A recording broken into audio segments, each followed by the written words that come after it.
Hello friends, एक बार आपका फिर से स्वागत है मेरे YouTube चैनल बीटा क्लासेस में। मैं सौरभ चौरसिया, आपका होस्ट और दोस्त, आज घातांक और करने के कुछ और सवालों को लेकर के आया हूं जो इस बार NTPC की परीक्षा में पूछे गए थे और आगे भी परीक्षा में पूछे जाने की पूरी संभावना है। तो आइए देखते हैं इन सवालों को। पहला सवाल यहाँ पर दिया गया x बराबर y पर पावर a, y बराबर z पर पावर b तथा z बराबर x पर पावर c, तो a b c की वैल्यू, ये काफी इंपॉर्टेंट है आपके परीक्षा के पॉइंट ऑफ व्यू से। इस सवाल में आपको ध्यान देना है कि a b c की वैल्यू आपको चाहिए, ठीक है।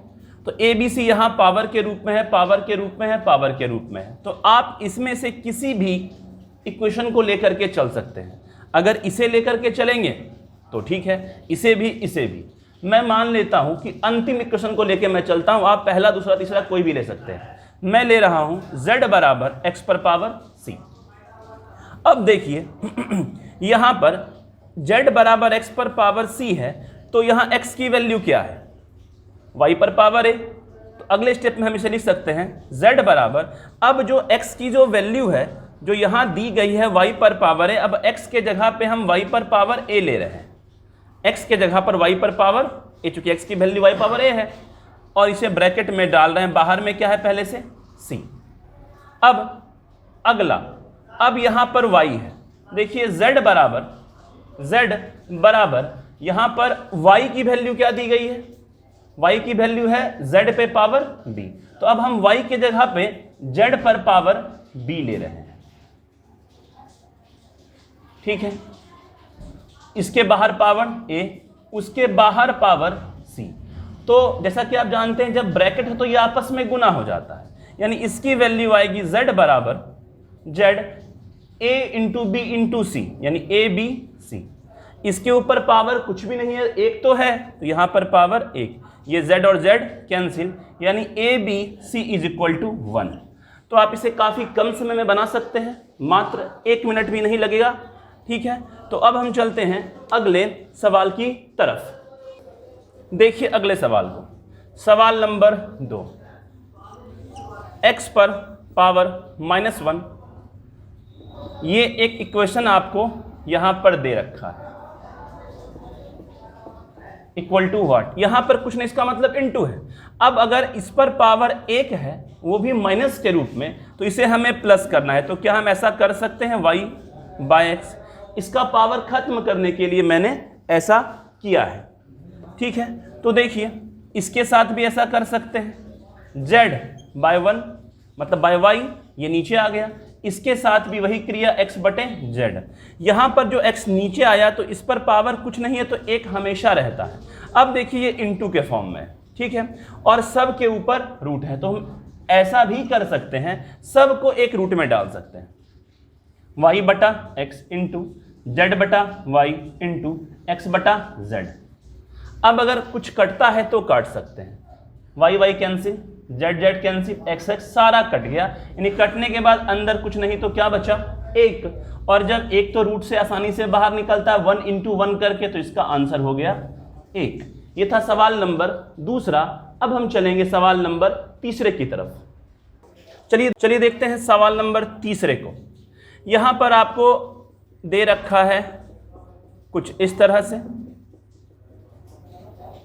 इसमें आपको ध्यान देना है, इस रूट में यहां कुछ नहीं तो 2 होता है, यहां पर 3 है और यहां पर 4। मैं रूट के अंदर की बात नहीं कर रहा, अंदर में क्या है, इसके यहां पर क्या दिया, यहां कुछ नहीं तो 2, यहां 3, यहां 4। इनका आपको एलसीएम लेना है, एलसीएम इसका आएगा 12। अब देखिए इसका मतलब 1/2, ये रूट 1/2 के रूप में, इसका मतलब 1/3 और इसका मतलब 1/4। सवाल काफी आसान है। अब इस एलसीएम में जो आया इससे गुना कीजिए, सभी में, 2 से 6 बार में, 3 से 4 बार में, 4 से 3 बार में। कहने का मतलब है 2 पर पावर क्या बना? 6, 3 पर पावर क्या बना? 4, और 4 पर पावर 3 बना। तो अब देखिए 2 पर पावर 6 की वैल्यू 64, 3 पर पावर 4 की वैल्यू 81, 4 पर पावर 3 की वैल्यू 64। इसमें से क्या पूछा गया? सबसे बड़ी संख्या। बड़ी संख्या कौन सी है? 81। 81 किसके लिए है?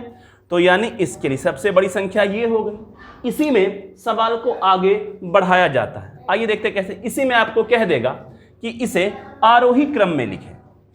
अगर इसी में आपको कह देगा, यहाँ पर हमने मान निकाल करके रखा है, इसी में आपसे कहेगा इसे आरोही क्रम में लिखे, तो ये तो वैल्यू है √2 की, ये वैल्यू है इसकी और ये इसकी। अब अगर इसी में सवाल कहता है आरोही क्रम, आरोही क्रम मतलब असेंडिंग ऑर्डर, मतलब इसे कहते हैं असेंडिंग मतलब बढ़ते क्रम में। अब इसी में पूछता है कभी कभी अवरोही क्रम में बनाए, यानी घटते क्रम में बनाए। तो अब देखिए इसी को आप बढ़ते क्रम में लिखिए, घटते क्रम में, लेकिन यहां पर क्या है, क्योंकि दो संख्याएं सेम टू सेम है। अगर ये दोनों भिन्न भिन्न होती तो आप इसे लगा सकते थे, कौन बड़ा है कौन छोटा है।